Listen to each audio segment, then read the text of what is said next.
प्यारे बच्चों नमस्कार। मैं हूं सुशील और आप सभी का स्वागत करते हैं आपके अपने प्यारे से यूट्यूब चैनल साइंस क्लासेस में। तो आप सब कैसे हैं? उम्मीद करता हूं आप सब बहुत अच्छे होंगे और पढ़ाई कर रहे होंगे। ठीक है, तो प्यारे बच्चों हमने पिछली वीडियो में पढ़ा था कि विस्थापन अपक्रिया किसे कहते हैं और द्विविस्थापन अपक्रिया किसे कहते हैं, और इसके साथ एक और अपक्रिया पढ़ी थी जिसका नाम है रेडॉक्स अपक्रिया, यानी जिसको कहा जाता है उपचयन अपचयन अपक्रिया या रेडॉक्स रिएक्शंस कहा जाता है। ठीक है, तो रेडॉक्स रिएक्शंस में प्यारे बच्चों दो अपक्रियाएं होती हैं, एक तो उपचयन अपक्रिया और दूसरी अपचयन अपक्रिया। यहाँ पर जो उपचयन अपक्रिया होती है इसके दैनिक जीवन में भी बहुत सारे अनुप्रयोग हम लोगों को देखने को मिलते हैं।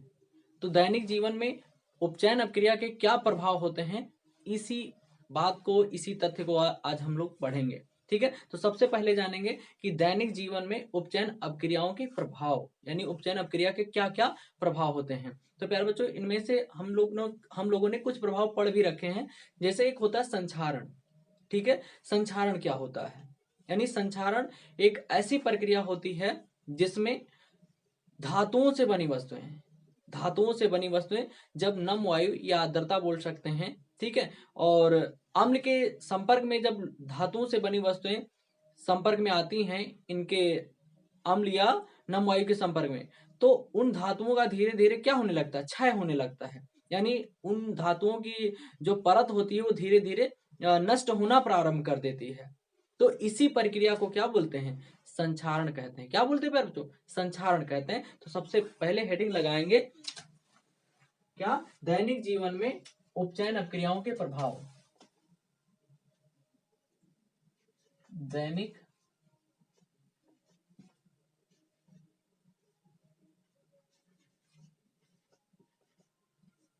दैनिक जीवन में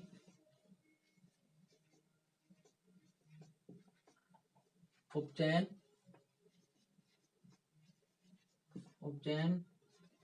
अपक्रियाओं के प्रभाव। ठीक है, दैनिक जीवन में उपचयन अपक्रियाओं के प्रभाव। सबसे पहला प्रभाव क्या है? सबसे पहला प्रभाव है बच्चों संक्षारण। क्या है? संक्षारण, जिसे हम बोल सकते हैं संक्षारण। संक्षारण, ठीक है। संक्षारण क्या होता है? यानी जब धातुओं से बनी वस्तुएं जब जब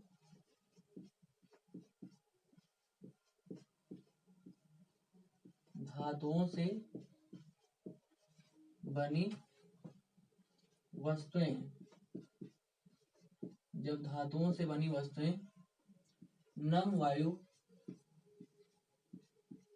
नम वायु का मतलब आर्द्रता वाली वायु, यानी ऐसी वायु जिसमें नमी उपस्थित हो, यानी जलवाष्प उपस्थित हो, भाप उपस्थित हो, ऐसी वायु को क्या बोलते हैं?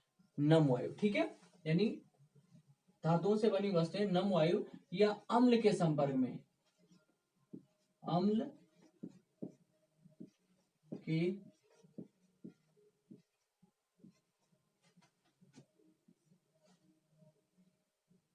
संपर्क में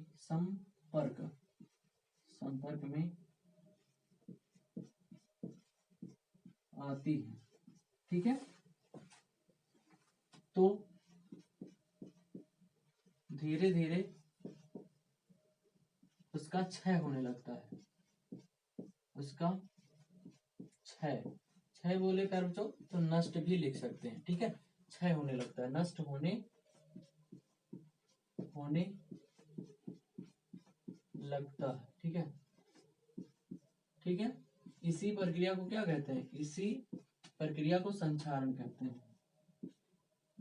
इसी प्रक्रिया को संक्षारण, ठीक है, इसी प्रक्रिया को क्या कहते हैं? संक्षारण कहते हैं। यानी जब धातुओं से बनी वस्तुएं नम वायु या अम्ल के संपर्क में आती हैं तो उसका धीरे धीरे क्या होता है? उसका धीरे धीरे क्षय होने लगता है। उसका धीरे धीरे उसका क्षय होने लगता है, नष्ट होने लगता है। इसी प्रक्रिया को क्या कहते हैं? संक्षारण कहते हैं। ठीक है, तो संक्षारण समझ में आ गया होगा। अब संक्षारण के एग्जाम्पल क्या होते हैं प्यारे बच्चों? एग्जाम्पल यानी उदाहरण।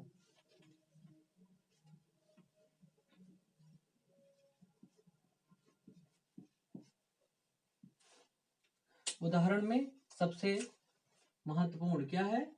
लोहे पर जंग का लगना, लोहे पर जंग बनना, ठीक है, ऐसा भी लिख सकते हैं, लोहे पर जंग बनना। चांदी पर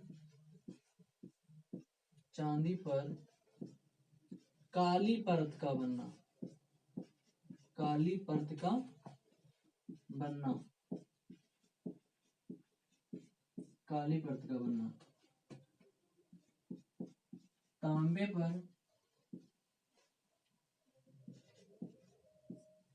पर हरी परत का बनना, हरी परत का बनना, ठीक है।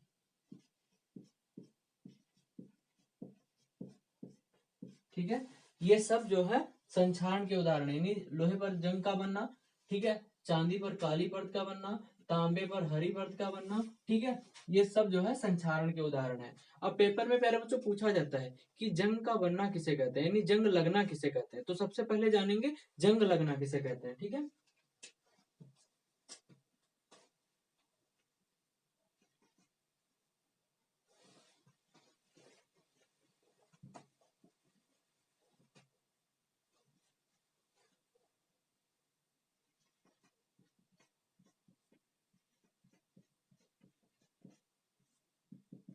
जंग लगना, ठीक है, जब लोहे से बनी वस्तुएं, जब लोहे से बनी वस्तुएं, जब लोहे से बनी वस्तुएं नम वायु या अम्ल के संपर्क में आती है, अम्ल के संपर्क में आती हैं तो उसके ऊपर लाल भूरे रंग की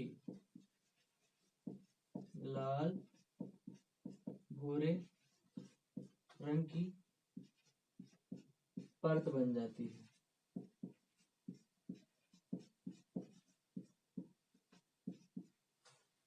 परत बन जाती है, जिसे इस परत को ऐसा लिख सकते हैं फिर तो, परत बन जाती है, इस परत को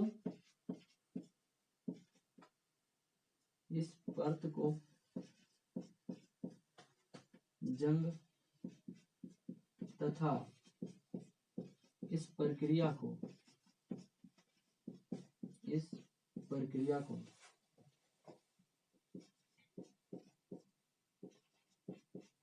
जंग लगना कहते हैं।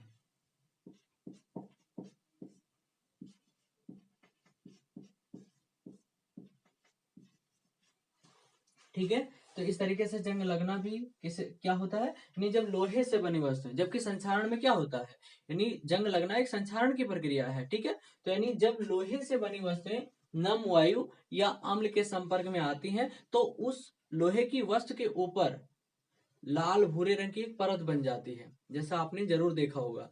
तो उस परत को जंग कहते हैं और जंग बनने की प्रक्रिया को ही जंग लगना कहते हैं। क्या कहते हैं? जंग लगना कहते हैं। तो इस तरीके से प्यारे बच्चों क्वेश्चन पूछा जाता है और आप समझ गए होंगे कि जंग लगना किसे कहते हैं। अब हम जानेंगे कि संक्षारण के कारण क्या क्या हानि होती है, ठीक है। तो आप समझेंगे संक्षारण के कारण होने वाले नुकसान, ठीक है। तो स्क्रीनशॉट ले सकते हैं।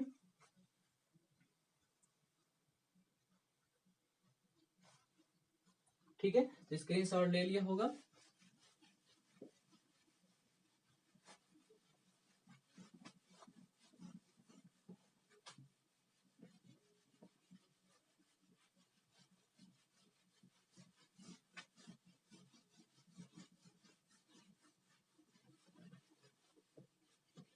संक्षारण से होने वाले नुकसान, ठीक है। संक्षारण से क्या क्या नुकसान होते हैं।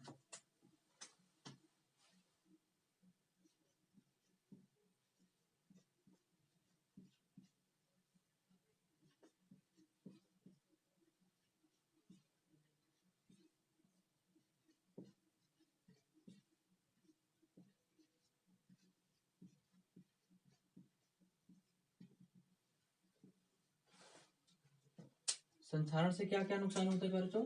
संक्षारण के कारण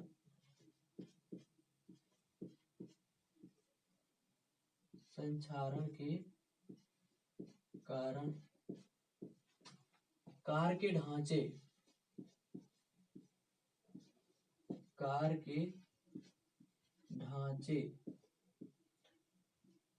पुल, यानी जो पुल डैमेज हो जाते हैं, यानी पुल, लोहे की रेलिंग, यानी जो लोहे की रेलिंग बनी होती है, लोहे की रेलिंग,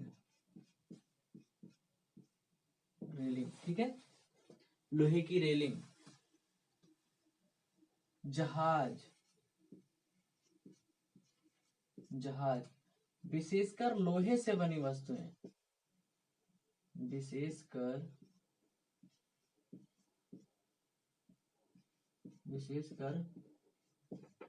लोहे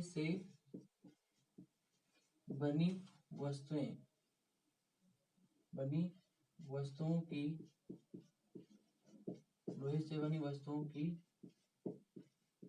अधिक क्षति होती है,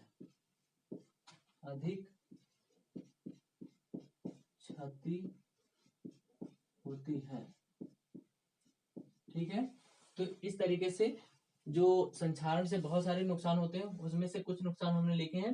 यानी संक्षारण के कारण कार के जो ढांचे होते हैं, ठीक है, वो खराब हो जाते हैं, पुल खराब हो जाते हैं, पुल जल्दी डैमेज हो जाते हैं, लोहे की रेलिंग खराब हो जाती है, और जहाज में भी बहुत सारा नुकसान होता है संक्षारण के कारण, ठीक है। तो इस तरीके से लोहे से ये बताया गया है कि जितनी चीजें लोहे से बनी होती हैं उनमें ज्यादा क्षति होती है, यानी उन चीजों में ज्यादा क्षति होती है। तो ये हो गया संक्षारण से होने वाले नुकसान। अब हम जानेंगे कि संक्षारण की प्रक्रिया को कैसे रोक सकते हैं, ठीक है। तो हेडिंग लगाएंगे संक्षारण की प्रक्रिया को रोकने के उपाय, ठीक है। यानी संक्षारण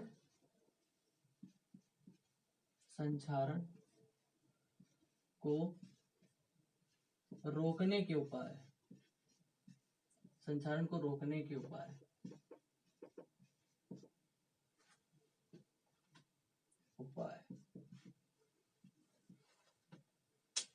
ठीक है। तो संक्षारण को कैसे रोक सकते हैं? सबसे पहले फिर जो पेंट करके, यानी पेंट करके भी हम संक्षारण को रोक सकते हैं, ठीक है। दूसरा, ग्रीस लगाकर,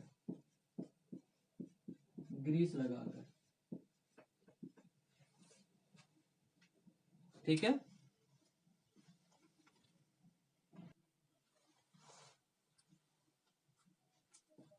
तो बच्चों यहाँ पे ग्रीस ना लिखकर ग्रीज लिख देते हैं। क्या लिख देते हैं बच्चों? ग्रीज होता है, ठीक है,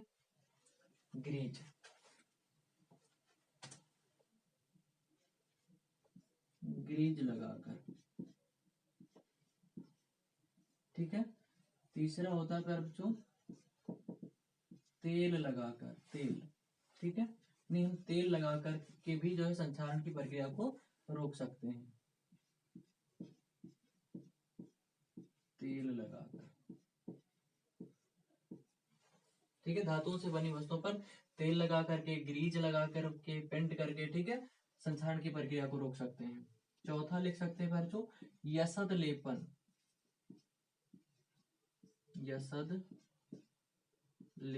ठीक है। यसद लेपन क्या होता है बच्चों? यानी यसद लेपन एक ऐसी प्रक्रिया होती है जिसमें लोहे की, यानी लोहे से बनी वस्तुओं के ऊपर जो है जस्ते की परत चढ़ाई जाती है, यानी जिंक की परत चढ़ाई जाती है। तो इस प्रक्रिया को क्या कहते हैं? यसद लेपन कहते हैं, ठीक है। तो यसद लेपन करके भी संक्षारण को हम रोक सकते हैं। उसके बाद बच्चों क्रोमियम लेपन, ठीक है, क्रोमियम लेपन, ठीक है। इसी तरीके से हम रोक सकते हैं एनोडीकरण के द्वारा,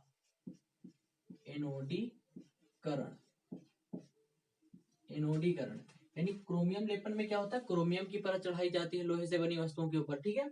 उसके बाद फिर जो एनोडीकरण है, एनोडीकरण में क्या होता है कि जो एल्युमिनियम से बनी वस्तुएं होती हैं उनके ऊपर जो है एल्युमिनियम ऑक्साइड की परत चढ़ाई जाती है। यानी ध्यान से समझ लो कि एनोडीकरण में क्या होता है? एनोडीकरण के द्वारा, यानी एनोडीकरण एक ऐसी प्रक्रिया होती है जिसके द्वारा एल्युमिनियम से बनी वस्तुओं के ऊपर एल्युमिनियम ऑक्साइड की परत बना दी जाती है, यानी एल्युमिनियम ऑक्साइड की परत चढ़ाई जाती है। और ये एल्युमिनियम ऑक्साइड की परत जो है उसको संक्षारण से बचाती है, एल्युमिनियम को संक्षारण से बचाती है। तो यानी एनोडीकरण के द्वारा भी हम संक्षारण को रोक सकते हैं। और उसके बाद प्यार बच्चों लिख सकते हैं मिश्र धातु बनाकर, यानी मिश्र धातु बनाकर, ठीक है, मिश्र धातु बनाकर, यानी जो धातुएं बहुत ज्यादा क्रियाशील होती हैं, बहुत ज्यादा ऑक्साइड बनाती हैं, तो उनमें कोई और धातु भी जब हम लोग जोड़ देते हैं यानी मिक्स कर देते हैं तो वो मिश्र धातु बन जाती है। और जब वो मिश्र धातु बन जाती है तो उसकी क्रियाशीलता जो है ऑक्सीजन के प्रति घट जाती है, यानी ऑक्सीजन के प्रति कम हो जाती है। तो ऐसी स्थिति में उसका संक्षारण इतनी तेजी से नहीं होता है। तो यानी मिश्र धातु बना करके भी हम लोग जो है संक्षारण की प्रक्रिया को रोक सकते हैं। ठीक है, तो ये हो गया प्यारे बच्चों उपचयन अपक्रियाओं के प्रभाव, वो भी दैनिक जीवन में। अब हम दूसरा जानेंगे प्रभाव जिसे कहते हैं विकृत गंधिता। ठीक है, तो अगर स्क्रीनशॉट लेना चाहते हैं तो ले सकते हैं। ठीक है,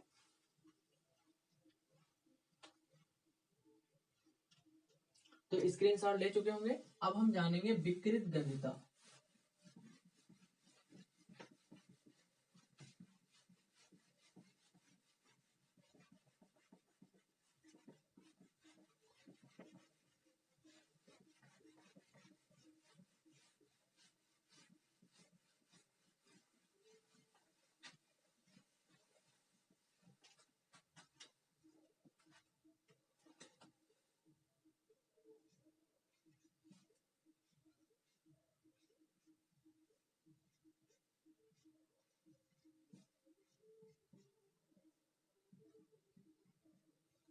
विकृत गंधिता किसे कहते हैं प्यारे बच्चों? ठीक है, यानी जो तेल या वसा वाली जो चीजें होती हैं प्यारे बच्चों खाद्य पदार्थों में, ठीक है, यानी तेल या वसा से जो चीजें बनी होती हैं, जो खाद्य पदार्थ बने होते हैं, वो जब लंबे समय तक रखे जाते हैं तो क्या होता है, उनकी स्वाद और गंध में परिवर्तन हो जाता है, यानी उनका अजीब सा स्वाद हो जाता है और अजीब सी गंध हो जाती है। तो जब उनके स्वाद और गंध में परिवर्तन आ जाता है तो इसी प्रक्रिया को क्या कहते हैं, विकृत गंधिता कहा जाता है। क्या कहा जाता है, विकृत गंधिता कहा जाता है। ठीक है, तो ऐसा कैसे होता है, तो वो वायु यानी वायुमंडल की वायु से उपचयित हो जाते हैं, यानी जो खाद्य पदार्थ होते हैं तैलीय वाले या वसा वाले, वो वायुमंडल में जो ऑक्सीजन होती है उससे ऑक्सीकृत हो जाते हैं, यानी उसके साथ जो है ऑक्सीजन का संयोग हो जाता है। ठीक है, तो ऐसी स्थिति में उनके स्वाद और गंध में परिवर्तन आ जाता है और इसी घटना को क्या कहते हैं, विकृत गंधिता कहते हैं। ठीक है, तो लिख सकते हैं बच्चों वसा वसायुक्त या तैलीय खाद्य पदार्थ, तैलीय तैलीय खाद्य पदार्थ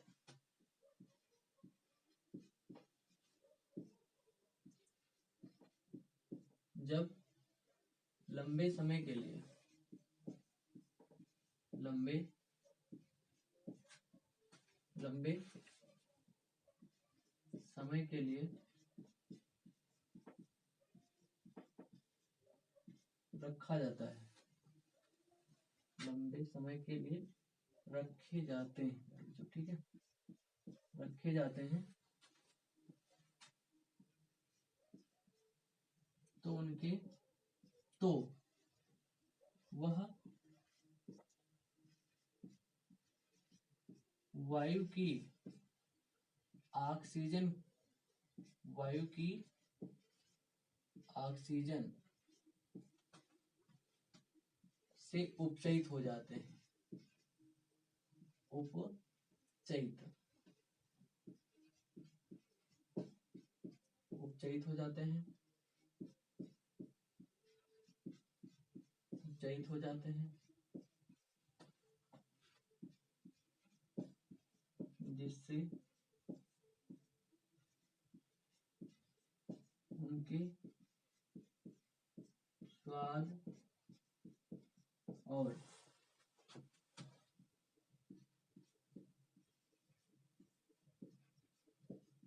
गंध में परिवर्तन आ जाता है, परिवर्तन आ जाता है। ठीक है। इसी घटना को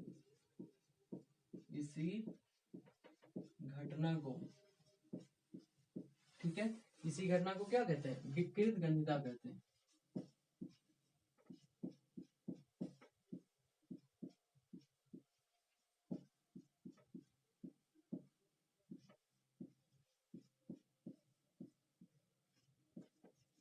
ठीक है, यानी क्या होता है, वसायुक्त या तैलीय खाद्य पदार्थ जब लंबे समय के लिए रखे जाते हैं तो वह वायु की ऑक्सीजन से क्या हो जाते हैं? उपचयित हो जाते हैं। मतलब ये तैलीय खाद्य पदार्थ जो है ऑक्सीजन से संयोग कर लेते हैं, जिसको हम उपचयन कहते हैं, ठीक है, या ऑक्सीकरण कहते हैं। तो उपचयित हो जाते हैं, जिससे उन खाद्य पदार्थ के स्वाद और गंध में परिवर्तन आ जाता है। और जब स्वाद और गंध में परिवर्तन आ जाता है तो इसी घटना को क्या बोलते हैं? विकृत गंधिता बोलते हैं। प्यारे बच्चों, क्या बोलते हैं? विकृत गंधिता बोलते हैं। ठीक है, तो इससे बहुत सारा खाद्य पदार्थ नुकसान हो जाता है खाद्य पदार्थ का। अब हम जानेंगे कि विकृत गंधिता को कैसे रोक सकते हैं। ठीक है, विकृत गंधिता को रोकने के उपाय। ठीक है,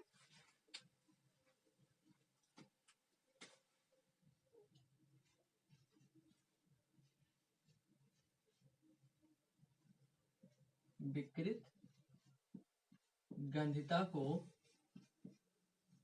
रोकने के उपाय।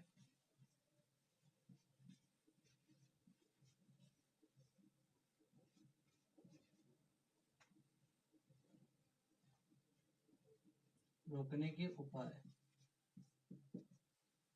विकृत गंधिता को रोकने के उपाय। ठीक है, तो यानी विकृत गंधिता को सबसे पहले कैसे रोका जाता है प्यारे बच्चों? सबसे पहला है कि तैलीय या वसायुक्त, तैलीय या वसायुक्त खाद्य पदार्थ में,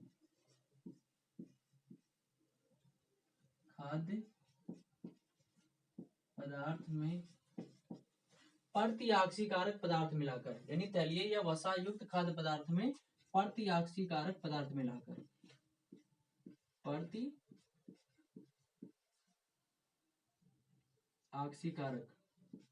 प्रतिऑक्सीकारक पदार्थ मिलाकर,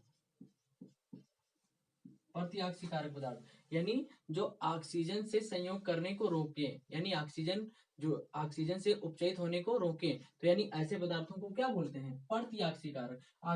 ऑक्सीकारक पदार्थ वे पदार्थ होते हैं जो ऑक्सीजन को मिलाते हैं, यानी ऑक्सीजन देते हैं। और प्रतिऑक्सीकारक वे पदार्थ होते हैं जो ऑक्सीजन को रोकते हैं, यानी वापस कर लेते हैं। ठीक है, तो ऐसी स्थिति में प्रतिऑक्सीकारक पदार्थ। अब यहाँ पर प्रतिऑक्सीकारक पदार्थ कौन से हैं प्यारे बच्चों? जैसे जैसे हम लिख सकते हैं, जैसे ब्यूटीलेटेड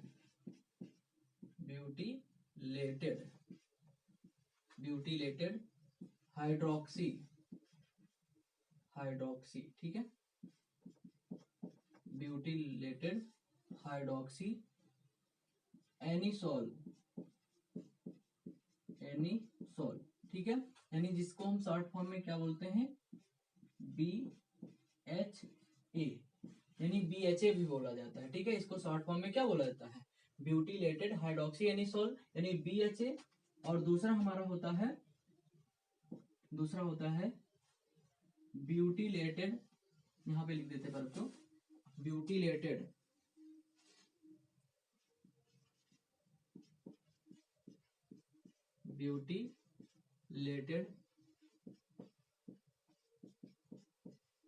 हाइड्रोक्सी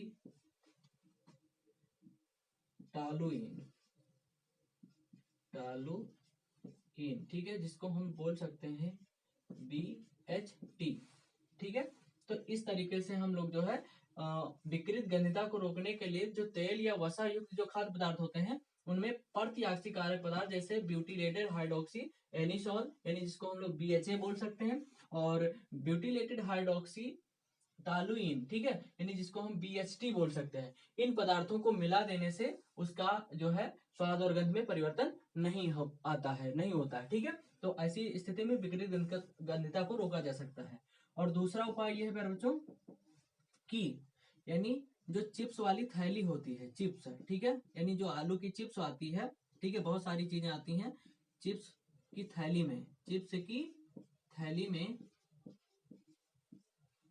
थैली में, थैली से, ठीक है, थैली से ऑक्सीजन, ऑक्सीजन गैस को हटाकर, ऑक्सीजन गैस को हटाकर उसमें नाइट्रोजन गैस भर देते हैं, नाइट्रोजन, नाइट्रोजन गैस भर देते हैं, ठीक है। तो इस तरीके से भी हम लोग जो है विकृत गंधता को रोक सकते हैं। यानी जो चिप्स की जो थैली आती है उसमें से ऑक्सीजन गैस को निकाल देते हैं, ठीक है, ऑक्सीजन गैस को हटा देते हैं और उसके स्थान पर नाइट्रोजन गैस को भर देते हैं, क्योंकि ऑक्सीजन बहुत अधिक क्रियाशील गैस होती है, ठीक है, और जबकि जो नाइट्रोजन होती है वो कम क्रियाशील गैस होती है, ठीक है। तो ऐसी स्थिति में चिप्स की थैली में से जो है ऑक्सीजन गैस को हटा देते हैं और वहां पर क्या भर देते हैं, वहां पर जो है नाइट्रोजन गैस को भर देते हैं, ठीक है। तो इस तरीके से प्यारे बच्चों जो है हम लोग जो है विकृत गंधता को रोक सकते हैं, ठीक है। और इसी तरीके से जो हमारा अगला उपाय है तीसरा, ठीक है, कैसे रोक सकते हैं, तो पके हुए जो भोजन होता है, ठीक है, यानी जो पके भोजन को, पके भोजन को कम ताप पर, कम कम ताप पर ढक कर, ढक कर, ठीक है, ढक कर रख सकते हैं, ठीक है, ठीक है। यानी जो पका हुआ भोजन है उसको जब हम कम ताप पर रखते हैं ढक करके, तब भी विकृत गंधता नहीं होती है। यानी कहने का मतलब यह है कि वहां पे जो है वो खराब नहीं होता है, यानी विकृत गंधता नहीं होती है। और चौथा पॉइंट लिख सकते हैं प्यारे बच्चों, क्या लिख सकते हैं कि वायुरोधी बर्तनों में रख के, वायुरोधी बर्तनों में रख के, ठीक है, वायुरोधी बर्तन में रखकर, ठीक है। तो इस तरीके से वायुरोधी बर्तन यानी ऐसे बर्तन जिससे वायु जो है आर पार ना जा सके, ठीक है, यानी वह जो वायु का जो है विरोध करे, ठीक है। तो वायुरोधी बर्तन में भी हम रख करके जो है विकृत गंधता को रोक सकते हैं, ठीक है। तो इस तरीके से प्यारे बच्चों ये हो गया विकृत गंधता, ठीक है, और विकृत गंधता को रोकने के उपाय, ठीक है। तो इसी टॉपिक के साथ ये चैप्टर समाप्त होता है, ठीक है। अब हम पढ़ेंगे अगला चैप्टर और उससे पहले इसके कुछ क्वेश्चन भी करेंगे, अगली वीडियो में करेंगे, ठीक है। और ये टॉपिक यहीं पे समाप्त होता है। तो अगर आपको ये वीडियो पसंद आया है, ठीक है, तो वीडियो को लाइक करो, चैनल को सब्सक्राइब करो। धन्यवाद।